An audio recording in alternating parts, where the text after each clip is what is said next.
Hello मित्रांनो, नमस्कार. शिक्षक बांधवांनो, आपल्यासाठी एक अत्यंत महत्त्वाची माहिती या ठिकाणी महाराष्ट्र शासन यांच्याकडून विद्यार्थ्यांसंदर्भात आणि सुरक्षाविषयक एक माहिती या ठिकाणी आपल्याला मिळालेली आहे. ते जे पत्र आहे ते आपण या ठिकाणी बघणार आहोत.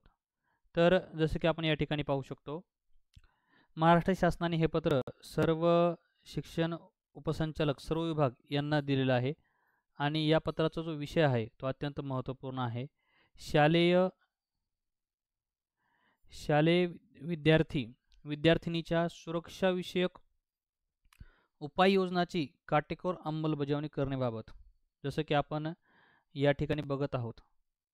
उपरोक्त विषयानुसार कळवण्यात येते की अलीकडील काळामध्ये विद्यार्थ्याच्या सुरक्षेच्या दृष्टीने राज्यभरामध्ये घडलेल्या काही अनुचित घटनांच्या पार्श्वभूमीवर शालेय शिक्षण विभागाद्वारे वर जो 1 नंबरचं पत्र आहे, शासन निर्णय जाहीर करण्यात आलेला आहे आणि या निर्णयानुसार शाळेत शिक्षण घेणारे जे विद्यार्थी आहेत यांची सुरक्षा स्थानिक पातळीवर काळजीपूर्वक घेतली जाईल.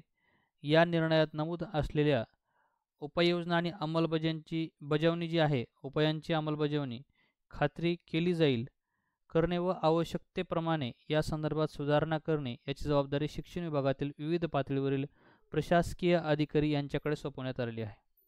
तर अशा पद्धतीनं आपल्याला जी प्रत्येक ठिकाणी जी काळजी घ्यायची विद्यार्थ्याची ती या ठिकाणी दिलेली आहे.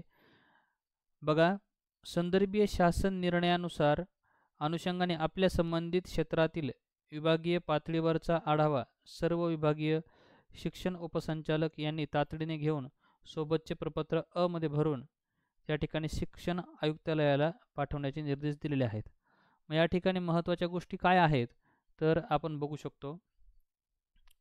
जसं की इथे काय काय करायचे शाळेमध्ये, तर राज्यातील सर्व व्यवस्थापनाच्या सर्व माध्यमांच्या शाळांमध्ये CCTV बसवणे, त्याचे फुटेज नियमितपणे तपासणी करणे, शाळांमध्ये कंट्रोल रूमची उभारणी करणे, शिक्षकेतर कर्मचारी यांची नेमणूक करण्यासाठी कार्यपद्धती, महत्त्वाचं म्हणजे तक्रारपेटी सर्व शाळेमध्ये, सखी सावित्री समिती गठीत करणे, शालेय स्तरावर विद्यार्थी सुरक्षा समितीचे गठन करणे इत्यादी मुद्द्यांची कार्यवाही करणं आवश्यक आहे.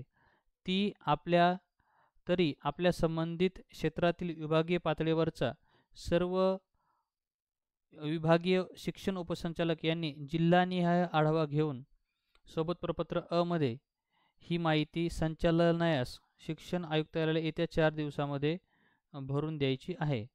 या अहवाल सादर करताना दिरंगाई न करता मुदतीत संचालनायास तसे आयुक्तालयाला सादर होईल याची दक्षता घ्यावी. तर मित्रांनो, या ठिकाणी यावरून आपण बघू शकतो आपल्याला तक्रारपेटी, त्यानंतर सखी सावित्री समिती गठीत करणे, शालेय स्तरावर विद्यार्थ्याची सुरक्षा समिती गठीत करणे हे अत्यंत महत्त्वाचे मुद्दे आहेत. तर अशा प्रकारचं हे पत्र सर्वांसाठी अत्यंत महत्त्वाचं आहे शालेय सुरक्षाविषयक बाबीचं. तर अशाच प्रकारच्या नवनवीन व्हिडिओसाठी चॅनलला सबस्क्राईब करा. त्याचबरोबर या व्हिडिओला लाईक करा जेणेकरून असेच व्हिडिओ बनवण्यासाठी प्रेरणा मिळत राहते. धन्यवाद.